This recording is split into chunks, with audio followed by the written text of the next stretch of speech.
that time. It is Thursday, and we have been waiting for tonight's show, you guys. I am your host, Coach Terrence Wood, and you are officially in the Before You Go Pro Locker Room show. So you're in the place to be if you're a young football player that's trying to get after it, if you're a parent of a football player, if you're a coach, you're in the place to be tonight. We got a special show in store for you. But first, let me introduce my boy that holds me down every single Thursday, the one from St. Louis, the one that played in Kansas, and that's none other than Q, the Guru. What's going on, Guru? What's going on, Coach, man? How you feeling this week, man?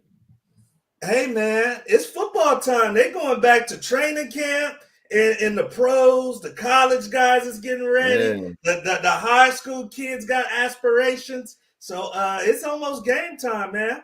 Yeah, it's time to strap it up, man. I was saying last week, man, like the off season, it goes so fast. And next thing you know, man, you're going right into the next season, man. The first game is just like in the snap of a finger, man. It's no time to play. You got to get ready to go in a hurry. There you go, man. No time to play. And tonight's show, you guys, is right in line with no time to play. We got the man himself on tonight. You see him in the middle of the screen. He's got the Auburn Tigers gear on. They're ready to go in the SEC. This is a gentleman, you guys. You guys are in store because not too many people have seen every aspect of the game. He's seen the player side of the game. He's seen the coach side of the game. He's seen the recruiting side of the game. He's seen the parent side of the game. So we are in for a special treat tonight. This is somebody that played himself at Boston College. Phenomenal wide receiver, punt returner. Got a chance to play in the NFL. Has coached and mentored many big-time players, you guys. And that is none other than the director of football recruiting strategy, Kenyatta Watson. What's going on, Coach? What's going on, brother? How y'all doing? Thanks for having me.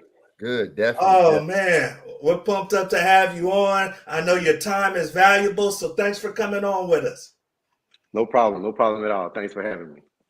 Yes, indeed, man. So much to cover, so little time. Let's get right into it, man. I mean, you're originally from Deerfield, Florida, and, obviously a great high school career. You were fortunate enough to go to Boston College, and I just really wanted to know, because the two places are so different, Coach. How does somebody like yourself end up at Boston College in Massachusetts?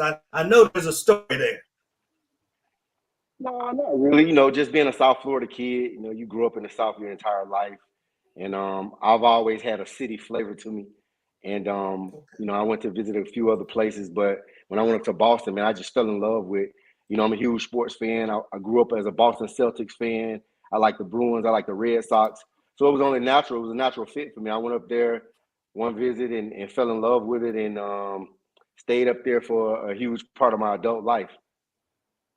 Wow, Coach. And when you came back and you told Mom, Dad, whoever's around you that, hey, I'm leaving, I'm going all the way to Boston, did anybody try to talk you out of it, or was everybody on board? Oh, man. My mom was like, you not going up there? Them people going to turn you Catholic. I was like, Mom, that's not how it works. And so Tom Coughlin at the time, he was recruiting me, him and Randy Upsall. They came and sat down in the living room, told the mom, said, listen, we don't force the kids to be Catholic or anything like that. Because it came down to Boston College and the University of Florida. And Coach Charlie Strong was recruiting me like really hard. But man, I kind of, like I said, I'm a city guy. And I went to Boston and I absolutely fell in love with it. Oh, that's amazing, Coach. So you young athletes out there, don't be scared. Sometimes different can be better for you, but you got to know you. You got to know yourself. So thank you for sharing that, Coach. We are on to our next topic, you guys. And if you're joining us for the first time, all of the topics are on the bottom ticker, and we're going to get into it tonight with Coach Watson. So this one's a big one because you obviously have been known for being a national talent evaluator, a big-time scout. You've helped kids get to the next level, and you've recruited kids to get to the next level. Shoot it to us straight, Coach. If we're looking at Coach Watson's top 4 states. So if somebody told you, Coach, hey, 4 states, there's only 4 states that Auburn can recruit from, and you can choose what those 4 states are. What are those 4 states that Coach Watson's choosing? All right. Well, I know I'm probably gonna get in trouble here, but at the end of the day, I'm a South Florida guy, and if you go look at on Sundays in the NFL, there are more Florida guys in the NFL than anywhere else. So I'm gonna go with the state of Florida first. Then I got to go with Georgia, simply because if you look the last 10 to 15 years where the state of Georgia has transcended from in high school football, it's just been amazing. And then I'm gonna go Texas, and then I'll go California. Yeah. All right. So there Now- you go. He's going now- Florida. He's going Georgia, Texas, and Cali. Now talk to me, Guru. Now, what my question is, because we kind of already knew that. What I'd like to talk Right. about is a lot of the sleeper states that a lot of people pass over, like Ohio and Missouri and Pennsylvania, where you find bona fide killers outside of where you talking about, right? Did we kind of know that? But I'm gonna give you, or some people. Well, a lot of people don't. A lot of people don't know. I'm gonna give you 2 states, though. I'm gonna give you 2 states that are absolutely, I think, are underrated. But again, if you go look, take a deeper dive into it, Louisiana and Alabama are, especially Louisiana, man. There's creatures in that state. I don't care what. I mean, and the kids they're hard nosed, they're tough, they're smart football players. And in the state of Alabama, I hadn't really got an opportunity to really study Alabama football until I got to Auburn. But when you look at it, the state is really deep and rich in talent.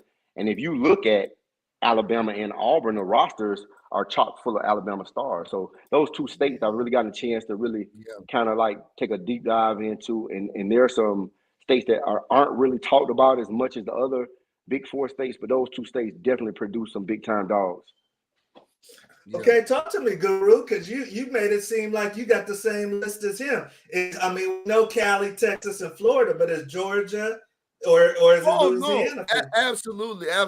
I just know nationally too. Like I said, that it's sleeper states. You know, it's kind of like, man, if you ever seen, man, this not documentary, but it's like this interview of that ongoing rivalry with Ray Lewis, who's from South Florida, and Eddie Georgia went to Ohio State, and it's always people thinking people like boys up north can't ball. And it's a lot of hard-nosed, like pure gangsters. You know what I'm saying? Like, for example, I'll say it again, Luther Durden, straight out of St. Louis, Missouri, and he's 9 times out of 10 a shoe-in for the Bolitnikoff. Same thing with Jameson Williams, the baddest dude in Alabama, straight out of St. Louis. So it's one of those things where not just, being partial to my hometown, but there are states, again, like Pennsylvania, Ohio, where it's like, man, if you go looking, it's like, okay, man, like it's killers that are just as gangsters as you find down south. You just got to know where to look.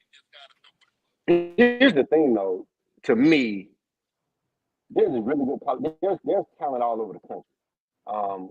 Obviously the South has the advantage because we have spring high school football, and then it's hot year round, so the kids are constantly outside doing stuff.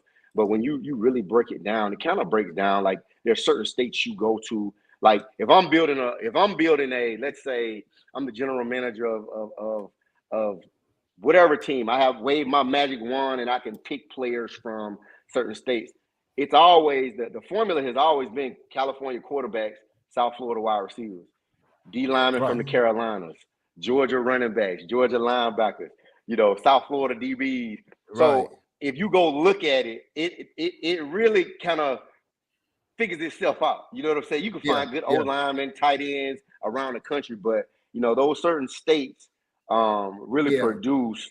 Texas has good wide receivers, good running backs, good quarterbacks. So it's just all about what you like. But there's really good talented players all around the United States. Yeah. Yes, indeed. Yeah. Yes, indeed. But his list is accurate now. His list is legit. I mean, that is a given. That's this is his business. This is his business.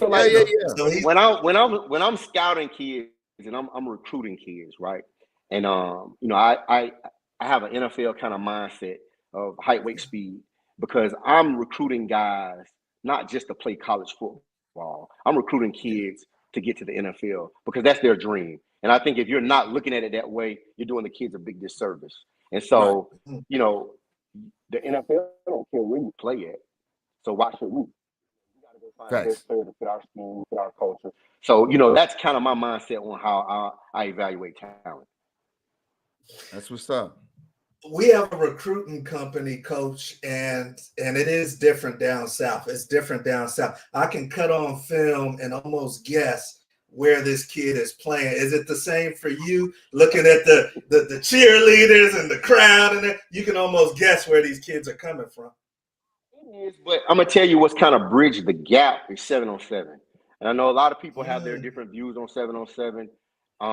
To me, you can absolutely 1,000% evaluate wide receivers and DBs in 7-on-7.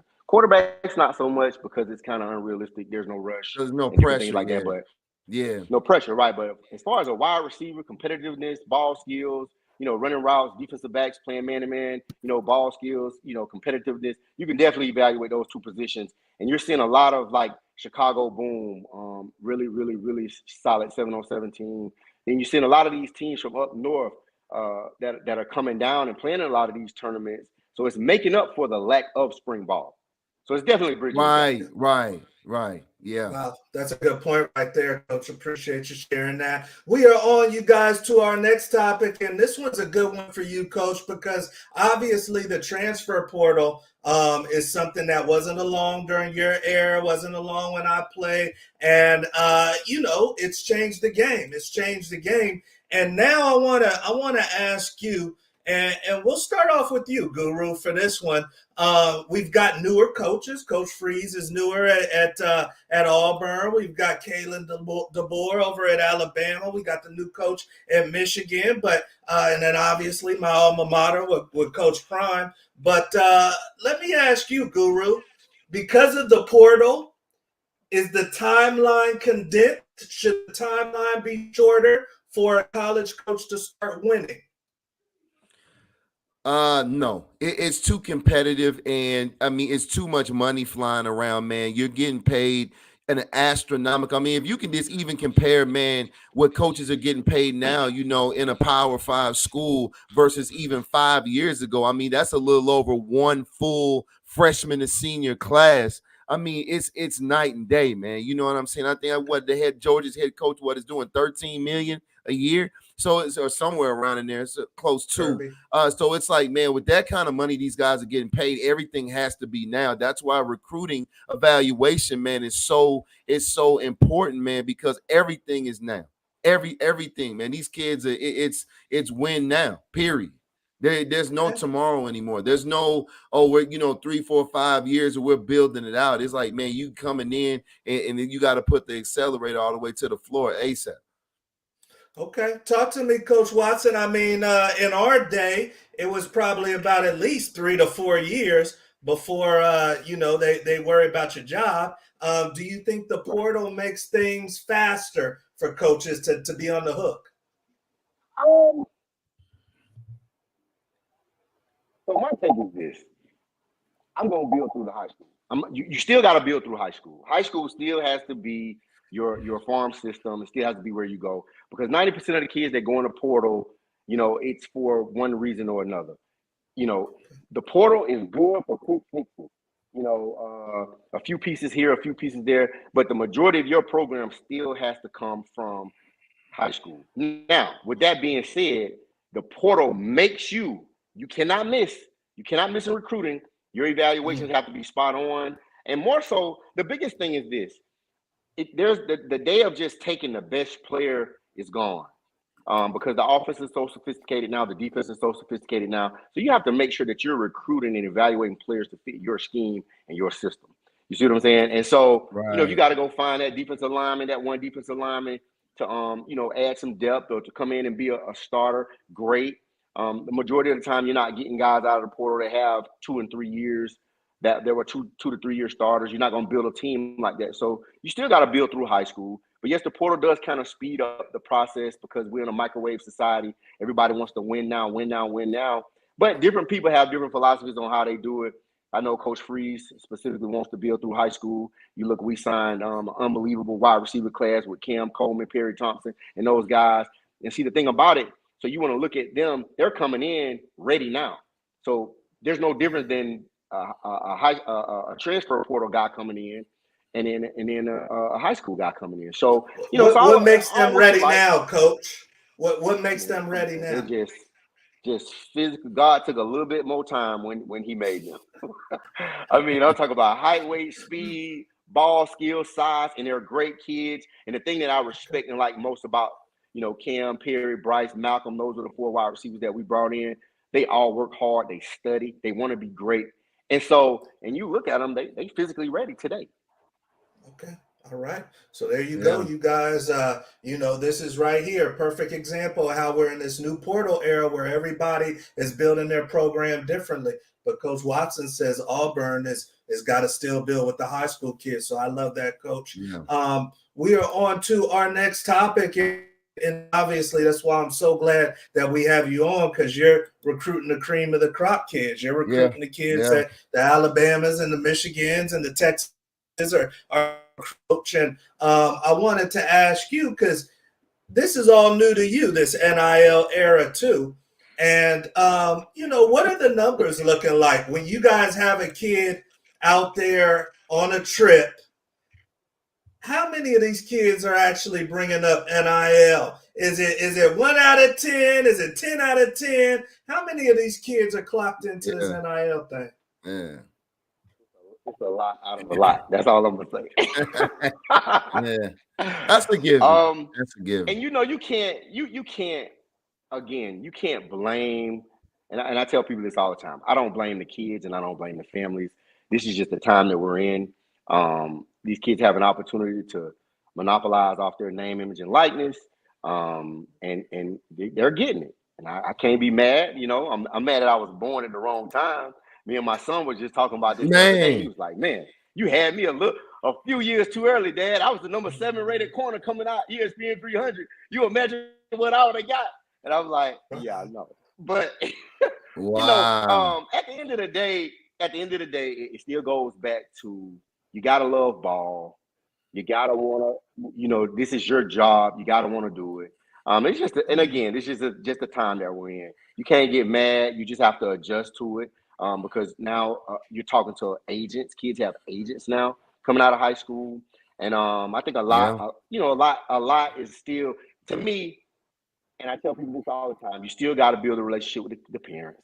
At the end of the day, you can talk to the agents till you blue in the face. It's still, if mama don't like it, it ain't happening. And I tell her, you better win the mama. Yep. You better win the mama. You better win the mama. I don't care what daddy say. You better win the mama. So, again, it's a good thing. You see the NIL, it's changed a lot of kids' lives. Some families are making enough money to, if they manage it correctly, set their lives up, their futures up. And, not mad at it, but it's just part of the game. So you got to deal with it. You got to have a plan. We have a very good staff that handles that and deals with that stuff. And it's just normal now. It's you expect the conversation. You're prepared for the conversation. Q, talk to me. If you got a young, because you're in Houston, Texas, man. So you out there in the bed with the North Shores and the Duncan, all those schools.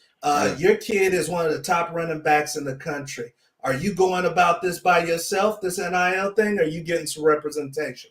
Man, I've been saying representation from day one.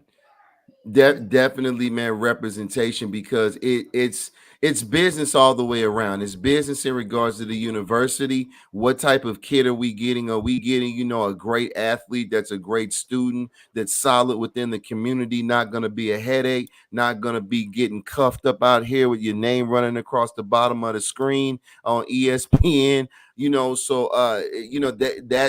something the school looks at. And then on the flip side, the family and especially the player is going to look at, where are we going? Is our son going to get the absolute best opportunity for, as far as NIL, and then also as far as, exposure, solid coaching, connections even off the field or whatnot. So it's a lot of factors that goes in there too. So definitely representation, because they're going to help you navigate through that. Let me ask you this, Coach, and this kind of just came to sometimes me. They go right. So depending on who you're rocking with, right. Right. My thing is this, and I tell a lot of families this. I say a lot of times you're going to have the opportunities. Schools are going to throw out these crazy numbers to you, but that don't mean it's the best fit. And if you're trying to get to the NFL, the object of the game is to get on the field as fast as you can, because this NIL money is good, but it ain't that real money. And so a lot of times you have to kind of like say, take a little bit less here, but it's a better fit. And then, a lot of times with the representation piece, they're going to push you to take the biggest deal because that's more money for them.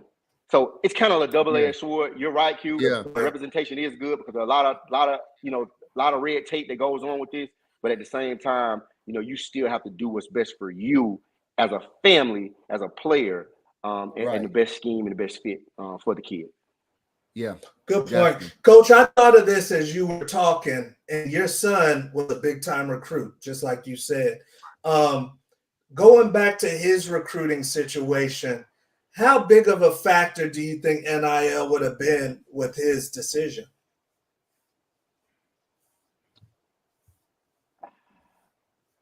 My son didn't like the recruiting process at all. He was, he went to Texas first. He was in love with the University of Texas. He was a huge Earl Thomas fan. And he didn't want to take all the visits. He didn't want to do all the talking and all that stuff. He found a school that he liked. He locked in, and that's where he wanted to go. So I'm not sure if it would have affected his decision him as much as, it wouldn't have affected his decision as much. Now, if I could go back and do it all over again, and I tell every parent this, it's not your kid's decision. It has to be a collective family decision, because when that kid gets sick and he's halfway across the country, you got to go see him. When they have them off days and he can't get home, there's a lot that goes into it. So it has to be a family decision when it comes to, where your child is deciding to go to school. You guys still got to get there. Yeah, you may get assistance getting back and forth, but at the end of the day, flying takes a lot out of you. The traveling takes a lot out of you. It's just a lot of components that go into it. So I urge, families to please take a look at, and make a family unit decision. How far is away? Grandma might be sick. Can grandma travel? Can grandma sit in the car that long? There's a lot that goes into it. So just as a family unit, please sit down and weigh every option when you're deciding and choosing into a school. Wow, that's amazing right there, Coach. And yeah, it's real. It is a family decision. This is business, you guys. And at least, at the end of the day, the young man is the one that's on campus, waking up in the morning, going to class and everything. Yeah. But yeah, it should be a family decision. We are on to our next topic, you guys, and we've got the great Kenyatta Watson with us. This was a bad man at Boston College. Wide receiver, kick returner. He's touched so many players, specifically in Georgia, you guys, and is known as one of the top recruiters, if not the top recruiter in the country. So thank you for your time, Coach. Going on to this next topic, and this one was a good one. We've talked about your son, the second, Kenyatta Watson the second, but you've been around, Coach, so you've had some chance to see how other schools work, how other Power 5 universities are working their recruiting. Obviously, it's a race for some of these top-notch kids, the 4- and 5-star recruits. If I'm a parent right now in Georgia, Coach, or in Texas or in Cali, when do you think parents and just the general football population starts to really define or know if a kid is like a 4- or 5-star level talent? How early does that happen? Well, I use one of my kids, Wanye Morris, as an example. I found Wanye at 10 years old. I told Wanye, I said, "Boy, you playing in the NFL?" Look at me like I was crazy. Height, weight, speed, long arms, high butt. Ended up being 6'4", 6'3", 6'4" as a ninth grader. You just kind of know. And again, you know those kids that are special. Some kids develop earlier than others, absolutely. But then there's just some kids that just have God-given talent, man. And I just have been blessed with that eye. But for parents, it's never too young. 8th grade, get those kids to college camps, because, we have camps for middle school kids. Get them out, get them on the radar. It's never too early, because at the end of the day, whether I offer you, you think 3 years ago I was at Florida State. Now, fast forward, I'm at Auburn. I have kids that that when I used to do all these middle school camps, had 600-700 kids there. I look back now and I'm like, dang, he was at my camp 3 years ago. Yeah. And the kid was like, Yeah. do you remember me? And I'm like, yeah, I remember you. So I promise you, it's never too early to get started in this thing, because at the end of the day, the ultimate goal is to get free education. The NIL is good, all the accolades, all this stuff is good, but at the end of the day, free education is paramount. And it's never too early, in my estimation, to start getting on college campuses, following coaches on Twitter, posting your highlights. Social media has changed the game. It's made it so much easier for us. I tell you, every day I probably look at 100 kids a day, just watching different film that I'm sent. And they may not fit Auburn, but I got friends at, Utah State and Boston College and TCU and SMU. And I'm like, hey man, check this kid out. And you'll be surprised at how much information we share amongst the college fraternity. So again, post those highlights, post those videos, post those workout videos. Don't ever feel like you're aggravating us by, keep tagging us in videos and different things like that, because it pays off. And we understand, if I can see a kid, the beauty of it is this: if I can see a kid at 5'8", 2 years later, he's 5'11", 170. 2 years later, he's 6'1", 190. You see the growth. You're watching this kid develop. That's what I want to see. It's never too early. I enjoy it. I really enjoy it. I enjoy watching it. I go right now. Any chance I get to go watch a youth football game, I will definitely go out and watch a youth football game, because again, those kids do grow up. They do grow up. Are there some times that you guys say you go back to Coach Freeze or to the DC or something and say, hey, we got to get to this kid earlier. He's only a freshman or a sophomore, but we got to get to him earlier? Hey, I found a 6'6", 300-pound tackle, 8th grade kid. I called out. Yo, we got to offer him. I sent him the kid highlights, offering. Found a wide receiver the other day down in South Florida, 6'2", 175 right now, 8th grader. Ball skills, movements, catch the ball with his hands, stick his foot in the ground. It's stuff like that, man, that you can't teach. Correct. You can't teach. So you in the back of your mind, you say, okay, man, the kid is 6'2" right now. Even if he doesn't grow another inch, he's tall enough now. The young lineman, he's 6'6" in 8th grade. He doesn't have to grow another inch. He's tall enough now. Then you start just leveling and watching, how does he use his hands? Does he play with a flat back? Is he firing off the ball? Look at his feet. All of that stuff is coaching. Like I tell our guys all the time, it's like me going to Whole Foods. I'm gonna buy the best piece of filet mignon, the best rib eye I can find. It ain't my job to season it. It ain't my job to cook it. My job is to bring you the groceries. Whatever you do with it, that's on you. That's not my job. That's not what I'm evaluated on. My job is to bring in the talent. Let me ask you this, Coach, and I know it's been a lot of kids, but since that being said, what is there maybe in the last 2 or 3 years? I mean, out of all of these great kids, great athletes that you've seen, that like kids that stick out, like, God damn, like we talking like gold jacket type, like I've seen the special, but he's the special of the special. Is there anyone that sticks out, maybe that, a few kids that stick out like that where you knew like? So I had a kid by the name of Owen Papo. When I had my youth program, I had 28 kids on my youth program. Of the 28 kids, 25 went on to play college football. 1 played basketball. 1 ran track at LSU, and 1 is playing professional baseball. Nice. And when I had Owen, Andrew Booth was my quarterback.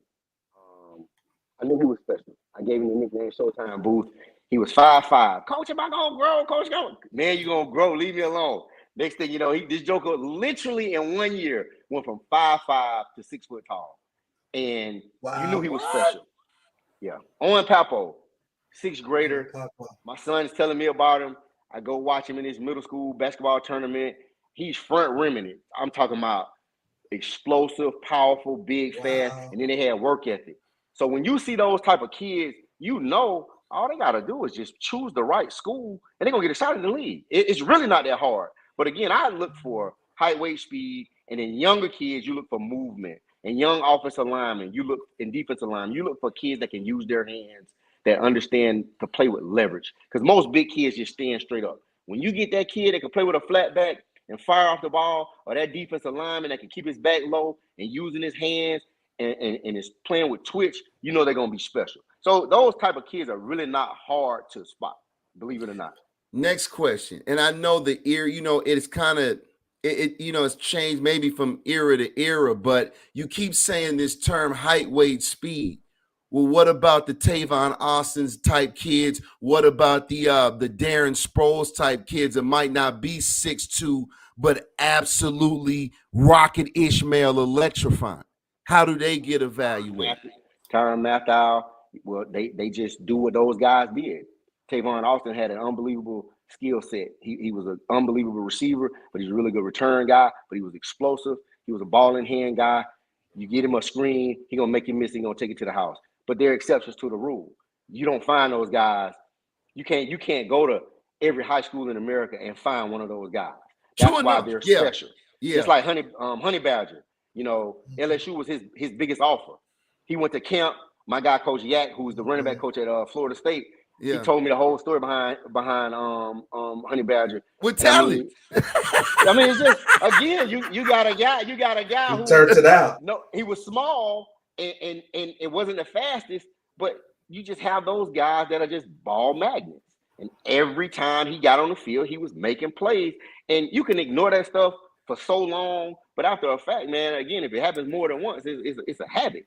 And he just kept making plays. And then look what happened in college, and then he went on to have a great NFL career. But again, football is a big man's game. Yeah. But you do have outliers in anything in life. You have outliers, and those guys happen to be outliers. But again, you can't take a team full of them.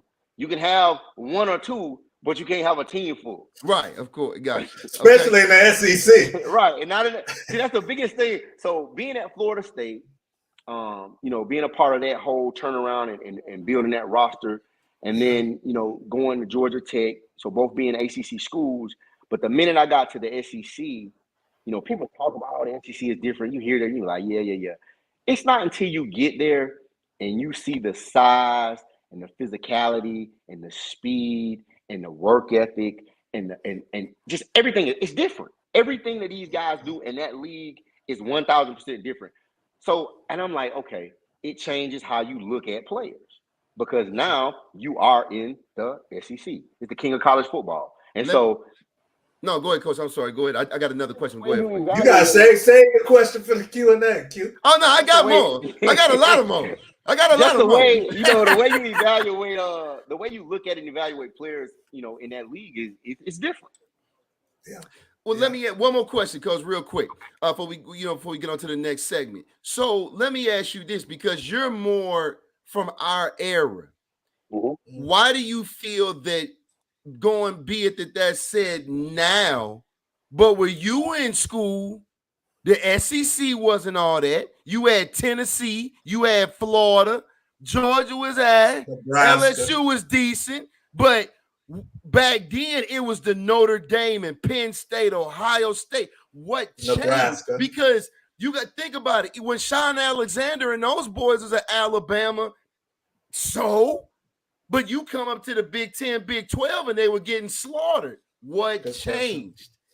I don't think same school. If you go look at the NFL draft from even in our era, what conference had the most guys still drafted? It was still the SEC. Well, it might have been. I'd have to look that up, because I'm thinking our era, and you probably not. But you got to think about this. You remember Colorado was dominant with Westbrook and Cordell Stewart and those dudes, Rashawn Salam and Nebraska. Those guys were dominant, but still, when you go look back at it, the University of Florida was still putting a bunch of guys in the NFL. Georgia has always put guys in the NFL. Auburn, Alabama, LSU. So even though the coaching changed, there were better coaches went to the SEC. And then when Nick Saban and those guys got there, that's what really propelled the conference. Okay. But if you go look back historically in the NFL draft, it's always been the Southeastern Conference has always been king of, the NFL draft. Mm-hmm. That's a good case study right there. Yeah, that is. That's a good point. It may have really turned the tide when Saban went. Oh no, the coaching, absolutely. The coaching aspect, right? Absolutely. But like and, I said, and because they know how to recruit too. True enough. But like I said, me not hearing that, I would have said again. You look in the 80s and the 90s, when nobody messing with Notre Dame. Well, nobody. If you come up there, like you come up to Notre Dame, you getting smashed. You go out to Penn State with Keyshawn Carter and them, you getting smashed. You come up to Nebraska, you definitely getting smashed. But check it out though. But there's one program, and I'm going to admit this, and I don't care who get mad. I grew up a die-hard Miami Hurricane fan, and I was just having this conversation with my buddies today. The University of Miami, for whatever reason, guys were good in college and then dominated the NFL and became Hall of Fame guys. Dominated. There's like 8 or 9 guys that played on that 2001 Miami Hurricane team. Oh man, that's the best college football team ever. That wasn't cool, man. That wasn't even cool. Miami, they have a lot of, again, they have about 8 or 9 guys that are probably going to get in the Hall of Fame from that era right there. So to your point, again, Miami was dominating college football. Remember, University of Washington was good with Steve Entman and Lloyd Malloy, and all those guys were good. It was more parity. When you were in college Syracuse football was good, right? Because they had Donovan. Was Donovan Darius in them there? But check it out. Hold on, I'm gonna give you. I challenge you guys to go pull this article up. There's an article on the Athletic about Syracuse recruiting. If you go look back in those mid '90s when they had Donovan Darius, Donovan McNabb. Marvin Harrison. Yeah. How did they do it? Because the recruiting, it was so unorthodox, but they were really good. Virginia Tech, historically put defensive backs in the NFL. So there was so much more parity in college football, to your point, Q, back then. But now it's kind of like the SEC has a chokehold on college football. Then you add Texas, then you add Oklahoma. You just made the conference just really invincible, in my point. One thing every year, and you go look, the SEC is going to have, they either playing for it or they're going to win that championship. Yeah, bar none. That's fact. That is fact. That's good, absolutely, man. And that's why we wanted to have the great Kenyatta Watson on tonight, you guys, because he lays it out plain, and then he gives you that extra nuance, those things that you might not be thinking about when it comes to this recruiting game and this football industry. So we appreciate that, Coach. But we are on, you guys, to our next section of the show. This is the fan favorite section of the show, and this is the lightning round. The lightning round, you guys. This is our version of a little word association, you guys. So the great Coach Watson has 60 seconds, you guys. 60 seconds to get through my list right here of people, either or. We're going to ask him some questions. We got to ask Coach some questions. And he's going to tell us the first thing that comes to his mind, unfiltered, Florida Deerfield style. He's going to give it to us, okay? So, and we're going to keep it at least PG-13 because I know always. There you go. So I got a list, Coach. You ready to roll? I'm ready to roll. All right. Let me get the stopwatch. Now, Coach was fast in his day. You started the punt return skills, Boston College, so he might fly through this list. We about to see. I got him at 0. So everybody know.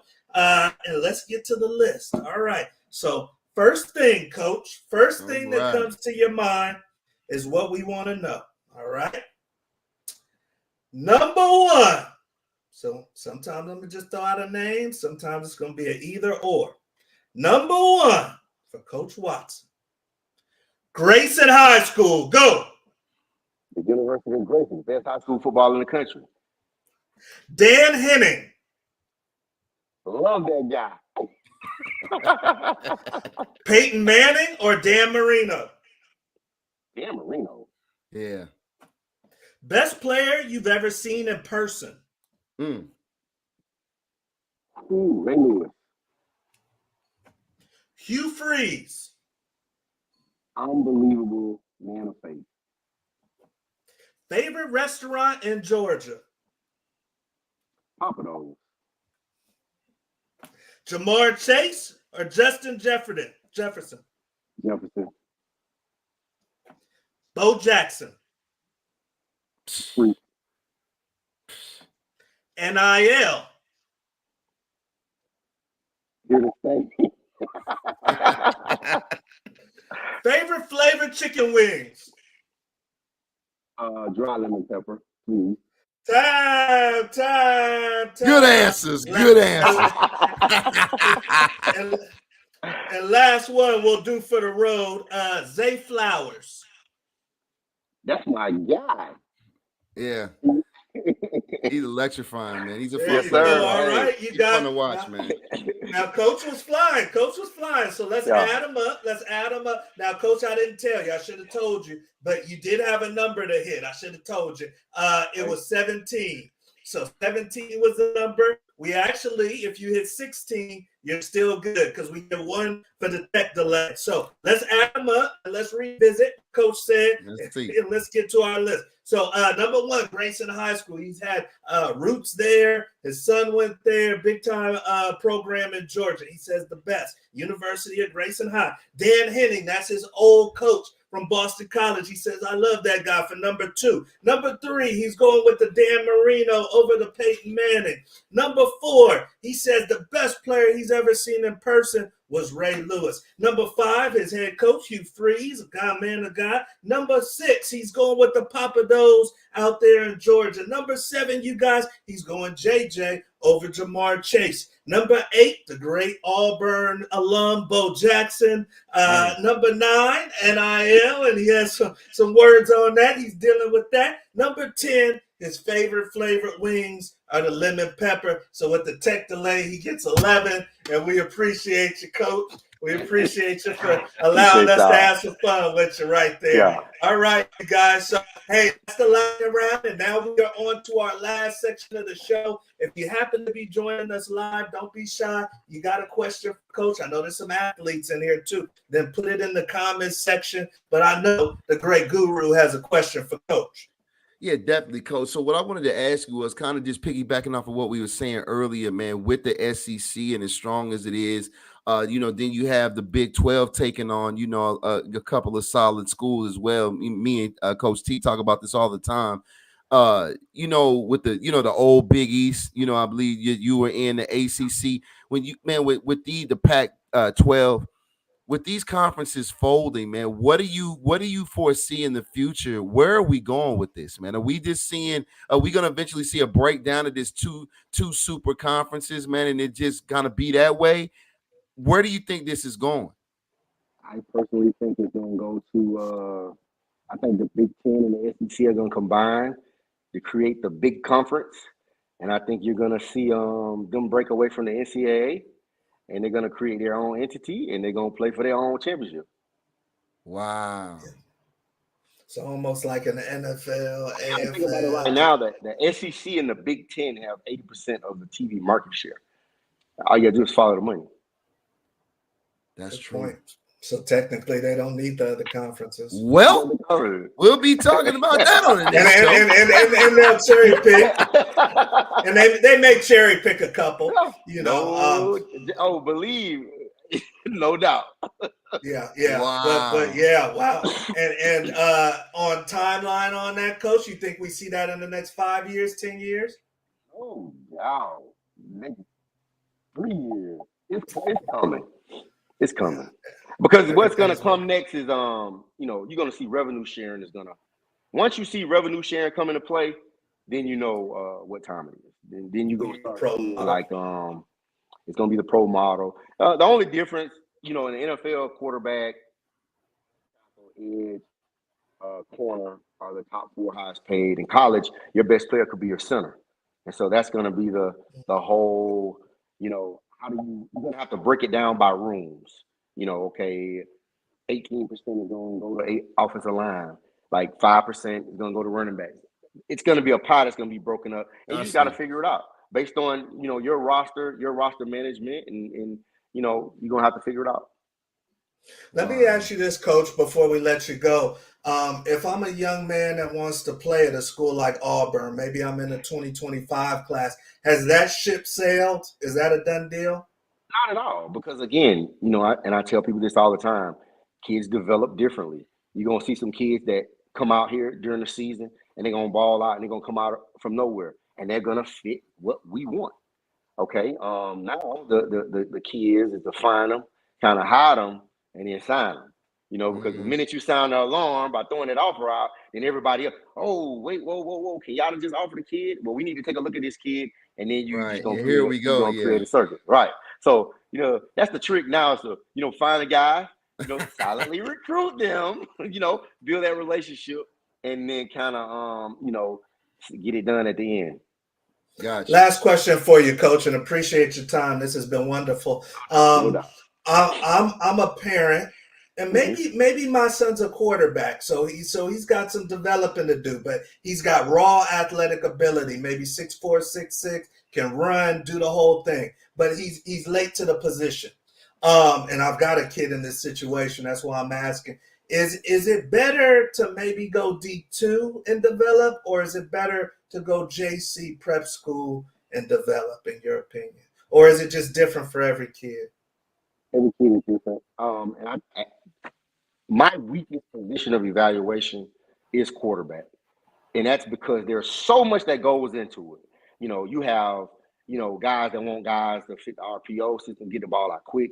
Just so much that goes into it. And then you watch guys, man, this kid just lit it up, but then he's playing against the sisters of the poor. Then you see a kid that barely throws for 2,000 yards, but he has all the tools and the skill set, but he doesn't have the numbers of the other guy. So therefore, he's not as highly rated. And so because he's not as highly rated, he's not getting the attention that other guys get. So it all, it just, changes. Biggest thing is you don't even have to go D2 or whatever. I mean, you can go to a smaller FBS school. He goes, he develops the balls out, and he transfers. That's like what college football has become now. Yeah. Great point right there, Coach. Did you have something, Q? No, I was about to say, no, I just can imagine. I mean, it's a lot that goes into QBs because, I mean, you're talking about leadership, their IQ, their mechanics, their arm strength, their footwork, their ability to read the D, their ability to improv when the pocket breaks down. That's a lot, man. And that's why I struggle. And I see a kid, I know, like, okay, he has a strong arm. He has a good release point. But again, the next piece to the puzzle is you don't know what he's being asked to do by his high school. So then you sign him and you get him on campus. You're like, this kid can't read a defense. He was never asked to read a defense. Right. And so again, man, it's so difficult. And that is the key position to every program. You look at Alabama. Why have they been successful? They've had quarterbacks. You look when Clemson was doing their thing, they did not miss on quarterbacks. So that is the hardest position, in my opinion, to evaluate, to get right, because so much goes into it. So much, it's so important to your program, like that you can't miss. And I just, I can find them, I can see them, but it's just like, hey, that's not my job though. My job is not to get them ready to play. My job is just to find them. So, but it is the toughest position because now kids are not under center anymore. Everybody's in the shotgun. You could have 5 really good wide receivers in high school football. You may have one good DB. And so all of that skewed. And then when you get in college, it's totally different. Those windows close smaller. You see kids that, play smaller level ball, throw for 5,000, 6,000 yards. But then they come to college and they struggle because, again, the DBs are better. The windows close faster, the progressions pick up, and everything. It's just so much that goes into it. So again, that is the toughest position to evaluate. Well, and I guess I got one more question off that. I appreciate your time, Coach, but it's just like you just making a comment about depending on what at the quarterback position, it's some of it's depending on what they're being asked to do at their respective programs in high school.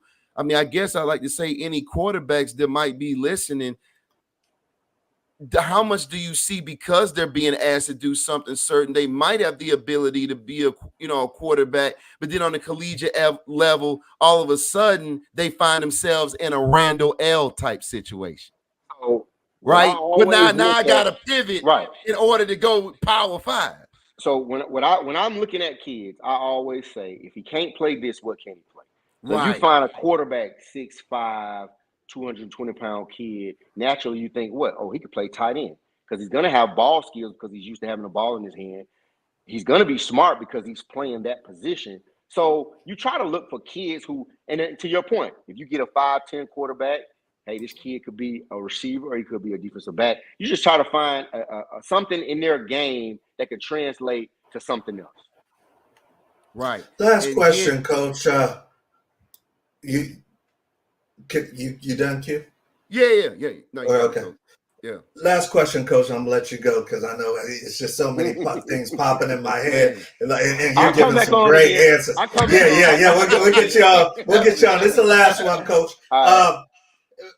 Like you said, you're so tied to bringing in the right groceries, right? So Hugh Freeze and everybody can cook. You're so tied to bringing in the right groceries. How hard, especially in this NIL era, is it harder today to evaluate which kids can handle all this socially, or is it just the same as always? Money changes people. I don't care who you are. I don't care what you say. I could not imagine being an 18-year-old kid getting $300,000-$400,000 a year. I can get any car that I want. What comes with that? I can get any girl that I want. I got to get up and go to class when I'm getting. It's just so much that goes into it, and so it's hard. So you're right. When you are evaluating these kids, the whole character piece has to matter. And I ask kids all the time. I said, let me ask you a question. I give you $100,000 right now. What you gonna do? I'm gonna go buy me the biggest chain and I start grilling out. That's not the kid that we want in our program. Now, I'm just being honest with you. Have you had kids tell you that, Coach? What? Man, I'm going to buy a spaceship. What? I'm gonna go buy a spaceship. Oh my God. Now, and again, you don't take it personal because they're children. Yeah, they're children. And a lot of these families don't come from money. And so this is the most money that they've ever got. Parents have worked for years and years and years. And then all of a sudden, we got $400,000 tax-free. Yeah. So you expect, you just know, you got to kind of deal with, and the biggest thing, and like I tell people all the time, it's on us. We got to educate these kids. We got to educate these parents. We got to have a really good program at Auburn called the SOAR program, where we talk about money management. We actually take taxes out for the kids so they ain't getting jammed up 5 years from now, because that's when we're going to see the biggest downside of this NIL piece. And by 5 years. It's going to be bad. Man. By 5 years, because in a lot of kids' mind, it's, well, I'm not going to pay the taxes now. I'll get it on the back end when I get to the NFL. Well, what if you don't make it to the NFL? And now you haven't paid taxes. You're getting this money. These guys don't understand, hey, let's start an LLC. Let's pay our family members. So now the tax hit is not so big. It's just so much that goes into it. But the kids and the families are not being educated on this thing, man. And that is those college programs that are doing it the right way are educating these kids from day one. Hey, you need to, set up an LLC. Find something. Pay your tithes. Do something. Right. But pay your taxes. Right. Kids, pay your taxes. You get that money, pay your taxes. I'm telling you. Coach, before we let you go, I want to give you a chance to shout out the Beard Bar. I saw the Beard Bar is coming out in the ATL. And I said, that is fly right there. And that's creative. And that's what you're talking about is thinking bigger than just football, and maybe you didn't think that way when you were at Boston College, but you're thinking that way now. So can you tell us a little bit about the Beard Bar? Is it open or is it opening soon? What's up? It'll be open in about 45 days. And as you can see, I got the mini beard going on, but I had the big boy beard. And the concept came about because I struggle with finding good beard products. I struggle with, finding, I can't put a razor on my head. I'll bump up. So using clippers and good exfoliating and doing all this stuff. So I said, if I struggle with this, then I know other people with guys with beards are struggling with this. So that was how the concept of the Beard Bar came up. Just a luxury male grooming salon. We're gonna sell That's dope. cocktails. You know, we're selling the memberships. When you buy the memberships, you get free cocktail when you come in and wait. And just an upscale vibe. You know, just something different. And Yeah. there was nothing like it. You got some screens in there, coach? You gonna have a game Oh, on? of course. We're gonna Of have course, you gotta have that. Man, I've had people reach out to me about doing their podcast there. Because I'm literally one block from Mercedes-Benz. Like when you step out my door and look to the right, you can see the Mercedes-Benz. And then Cam Newton's cigar bar is down the street. And Candy Burris' restaurant is right down the street. It's in the historic spot. Yeah. It's in the historic Castleberry Hill area. They're regentrifying it, lofts, a lot of big money in the area. So I just wanted to, provide an upscale experience for individuals. I'm not gonna say just men because you have women that want to get their haircuts and stuff too. But and then we're gonna have 2 estheticians. We're gonna do manicures, pedicures, beard dye, head exfoliation, the whole 9. So it's gonna be a legit experience. Yeah. Wow, coach. That's what's We up, wish coach.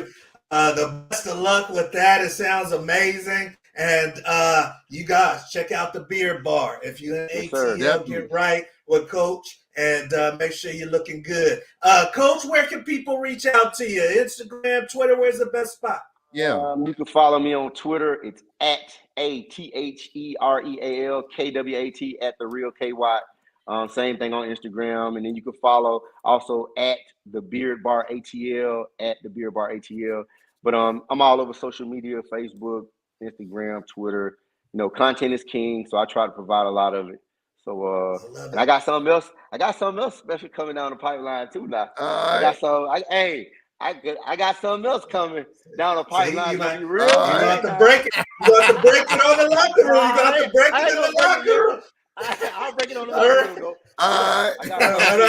So, hey, this is the great Coach Kenyatta Watson. You guys had an amazing time with him tonight. You guys, he's doing big things. SEC, you guys, watch Coach Watson. He's bringing in all the groceries for Auburn University, Coach Hugh Freeze. So, Coach, we appreciate your time. Keep up the great work. Appreciate y'all. Yes, sir. Take it easy, brother. Coach. All right, you guys. So, hey, that is the great Coach Kenyatta Watson, man. Q, legendary talent evaluator, dude. Legendary talent evaluator. Started the Gwinnett Youth Chargers, the football program. You saw his son, man. He played in the NFL. I mean, it doesn't get better than that as far as learning the football industry. Yeah, definitely, man. I mean, man, he's been in all aspects of the game, man. And it goes to show too, man, where you can use this game. And what I love about it, man, is using it as leverage, man, in regards to business, man, and growing outside of the actual game. And now he's an entrepreneur and doing some big things as well. Football is the most awesome leverage ever in life. I promise, man. It's just like I know what they say about baseball. Obviously, I'm a baseball fan, was a player as well. But America loves football. America loves football, man. America loves football. Period. And America loves college football. More importantly, yeah. Big so time. These college kids, dude, if you ain't eating now, I don't know what to tell you. Yeah. I don't know what to tell you. Seriously, man. But so hey, you guys, another great locker room show. I mean, run this one back, share it with your friends, share it with your teammates. But coach is looking for dogs. So I don't know if you got SEC juice, but if you feel like you got SEC game, then reach out, tell him you know me, tell him you know Coach Guru, and then he's going to take a look at the film and see what you got, you guys. So hopefully you guys got a lot out of tonight's show. We're bringing in the ball. We're bringing in the best. We bringing in we brought in agents, we brought in players, we brought in Hall of Famers, we brought in Power 5. You name it, So we just going to keep doing our thing, bringing the groceries, like Coach said. And then you guys keep showing up so we can grow this community. Share, like, subscribe, baby, so we can make sure the algorithms are pumping us up and so that we can take this thing to the top. So we will see you guys next week for another amazing show. I think we already got the guests lined up too, and it's another big time one. So we'll see you next Thursday. You guys enjoy the weekend. Q, anything for the people? Hey, I'll say it again. Strap it up, man. It's that time. Are you ready for some football? It's that time. It's that time.